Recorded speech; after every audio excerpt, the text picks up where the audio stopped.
যখন কেউ আসলে আড়ালে পড়ে যায় এবং সে টাইমলাইনে আসতে চায় এবং মানুষের জনসম্মুখে আসতে চায়, ফেসবুকে রিচ এঙ্গেজমেন্ট ভিউ বাড়াতে চায়, তখনই শিবিরের নামে একটা উল্টাপাল্টা পোস্ট করে দেয়, যা মুখে আসে তাই বলে দেয়।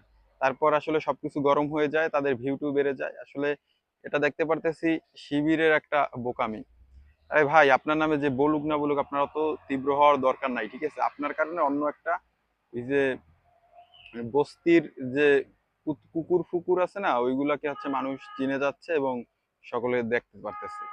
আসলে এটা ঠিক না। আর একটা বিষয় হচ্ছে, দেখেন, নাহিদ যেরকম শিবিরকে নিয়ে একটা ব্যঙ্গ তাচ্ছিল্য করছিল, সাদিক ক্যাম্পকে নিয়ে বিশেষ করে, তারপর একটা কেমন জানি কি, শিবির মানে ডিলেট দিয়ে দেবে এদেরকে, মানে একটা বন্ধুত্ব, মানে ওরা তো সবসময় মানুষকে যাইয়া মানে আবেগে মানুষের উপকার করে।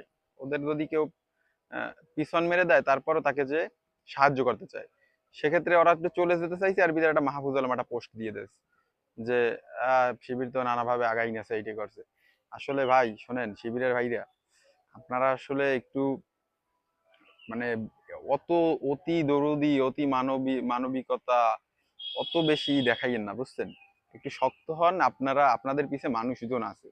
আমি বিভিন্ন জায়গায় যাই তো দেখি দেখি যে শিবিরের প্রতি খুবই মানুষজন বা স্টুডেন্টরা ঝোঁক বেশি। ঠিক আছে, এই ভণ্ড টন্ডদের আশেপাশ ত্যাগ করেন, দেখবেন আপনাদের খুবই